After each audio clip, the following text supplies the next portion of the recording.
Senator Bong ran out of his, Marcos, of his 2 minutes, I'd just like to continue his clarificatory statement, Your Honor. Proceed. Let me... I did not know that the gentleman from Ilocos Norte has not finished his 2 minutes. If he has not finished his 2 minutes, he has the right to finish his 2 minutes. I had in fact finished my 2 minutes, Mr. Senate President. So I yield to the gentleman from Taguig. Just on his point. I'm sorry, Mr. I did President. not. I thought that you exceeded the 2 minutes, and I must apologize. Please, the gentleman from Taguig proceeds. Mr. Presiding Officer, Mr. President, let me agree with your statement previously with Senator Marcos, Senator Pia Cayetano, and Senator Drilon. I think this all started when we had a ruling regarding 2.2, 2.3, 2.4. Malinaw na malinaw po dito na hindi pwede hindi pwede magpasok ng ebidensya tungkol sa ill-gotten wealth as a separate charge. At kahapon nilabas yung written resolution. Ngunit, pwedeng ipakita ng prosecution ang kahit anong property na hindi isinama sa SALN under 2.2 and 2.3 or kung mali ang ipinasok, ibig sabihin sa presyo, description, o kung anuman. Ito po sinasabi ni Senator Drilon. But we cannot ignore that while there is a trial ongoing here, there is a trial ongoing outside. And kahapon nung lumabas yung discount because of the question of Senator Pimentel, parang ang pinapalabas na nung discount ay meron deal na nangyari between Mega World and the CJ. Na this is very unfair to both the respondent and to Mega World unless, in fact, yun ang gustong i-prove ng prosecution. So I just have 1 or 2 questions sa witness and then sa counsels. No? Witness, good afternoon. Was there a pending case between Mega World and the Supreme Court, or when either the CJ was Chief Justice or was a Justice of the Supreme Court, if you know? Hello? Yes, Your Honor. Actually, we actually have lost 2 cases in the Supreme Court. I have here the details.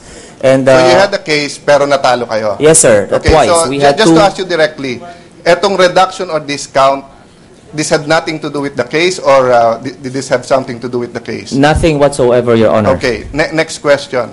Would you have offered the same price to any other buyer? I would have, sir. When did the negotiations take place for the price? Before you knew it was CJ Corona or Justice Corona at the time buying it, or you would have offered it to anyone anyway? Honestly, sir, at that time, I didn't even know it was CJ Corona, sir.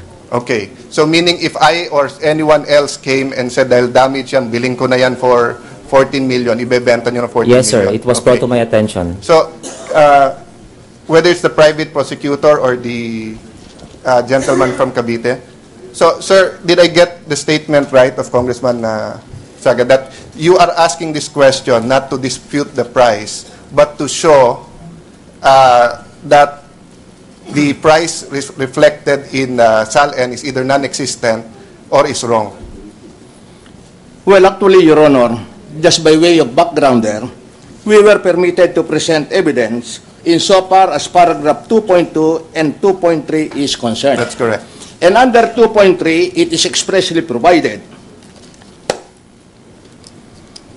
It is also reported that some of the properties of the respondent are not included in his declaration of his assets, liabilities, and net worth in violation of the Anti-Graft and Corrupt Practices. Just to abbreviate, sir, no? So, just for this property, so for the Bellagio property, nandito ba sa 20... Ito po bang number 5, yung condo, 6.8 million current fair market value, yan ho ba yung Bellagio? Ito po Yes. sa SALN sa Exhibit M nyo. Yes, Your Honor. Okay. So, ang pinapakita nyo lang dito na 14 million ang selling price, pero 6.8 million dito, tapos ang acquisition cost wala. Wala po. Okay. But hindi tayo, you're not asking that question, or you're not going into whether there was a deal between Mega World or CJ, or whether it was ill-gotten. Well, insofar as the issue of ill-gotten is concerned, we admit that we are not presenting an evidence insofar as ill-gotten wealth is concerned, Okay po. considering the So ruling. I think klaro, and we can move Yes. on already from that issue, because I just like to make of note here. Mega World is a publicly listed company na naghihirap ang ating Pangulo at lahat ng ating mga economic team na magdala ng investments into our country. So we have to be very careful when we make accusations. Let's make it very clear. Kung hindi, linawin din po natin dito. I'm not referring only to the prosecution, but we have to be responsible here. Thank you, Mr. President. Thank you. We are is the defense counsel through with his cross-examination? In view of this development, Your Honor, may I announce on record that I'm through with the cross-examination of the witness. Mr. Thank President. Thank you, Mr. Witness. Mr. President, Yes, Senator Estrada, Senator Recto, and Senator Osmeña wish to pose questions. Hindi na, tapos na si Pap. who is the first one to be recognized? Estrada, Mr. President. The President pro tempore of the Senate has the floor. Thank you, Mr. President. Mr. Witness, again, I would like to ask a question. Are you comfortable in speaking in Tagalog or in English? Tagalog po. Yesterday, I couldn't force your colleague Mega World since I think he was just half Filipino.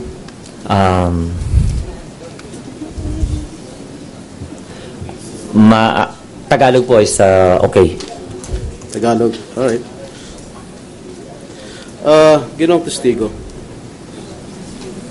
nakita mo na ba yung Bellagio unit? Nakita ko na po yung Bellagio unit.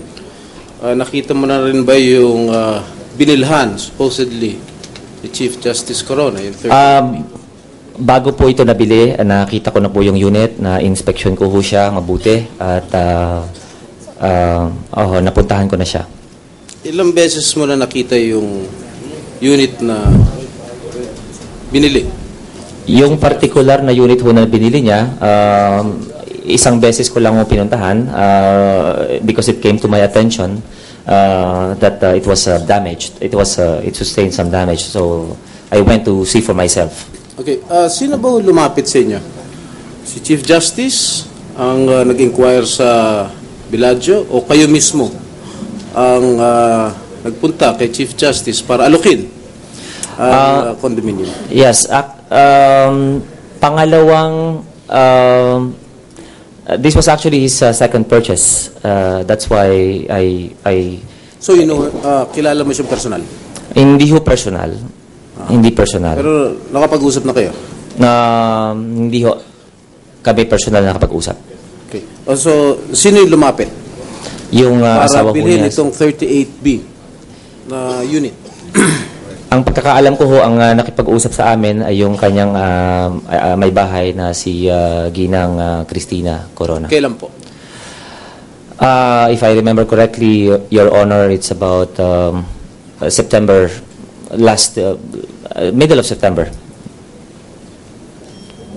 At nagpahayag siya ng kanyang interes na bilhin ang isang unit. Opo. Tinuro ba niya kaagad yung 38B?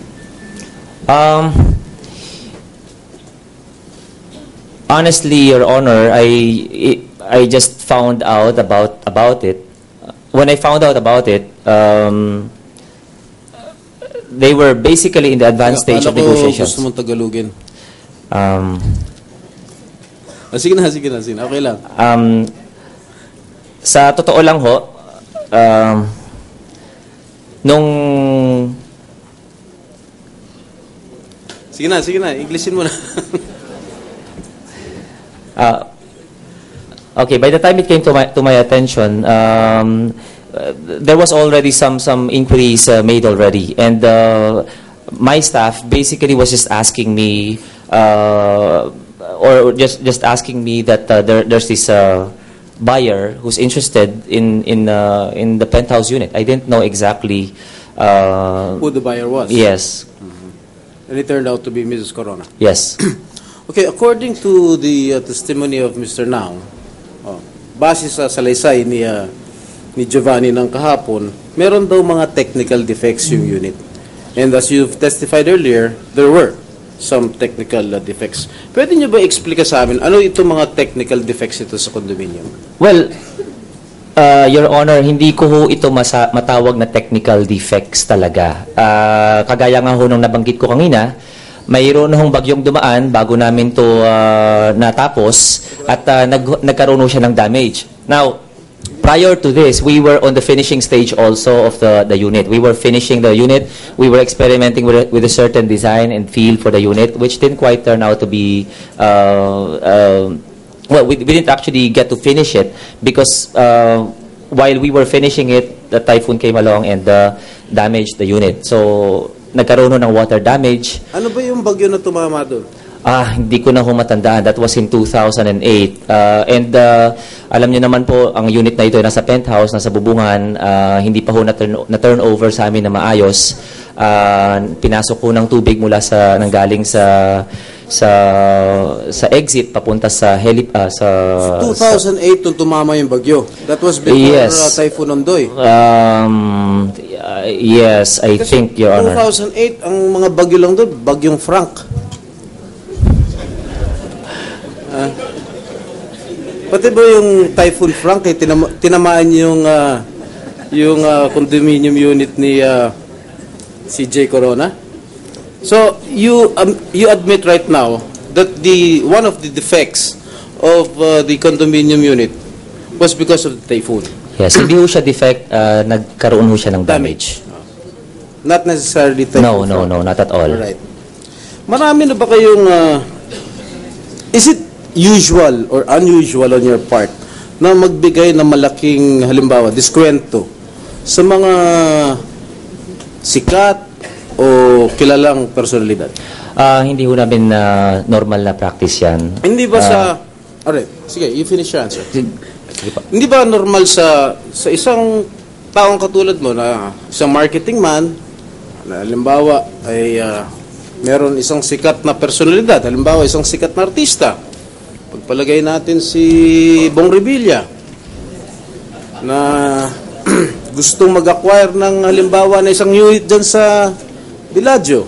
Siyempre, karangalan yan dahil isang sikat na personalidad, magagamit nyo pa sa inyong marketing purposes. Sabihin nyo, dyan nakatira si Bong Revilla, bili na kayo ng isang unit. Hindi nyo ba ginagawa? At bibigyan ko kayo ng discount.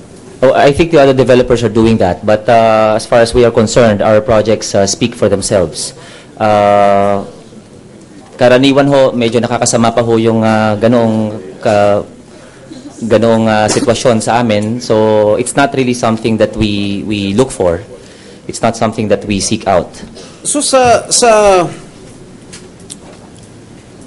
bilang isang marketing person, up to what extent, hanggang ilang porsyento kayo allowed na magbigay ng discount? Sa totoo lang ho, it's a case-by-case basis.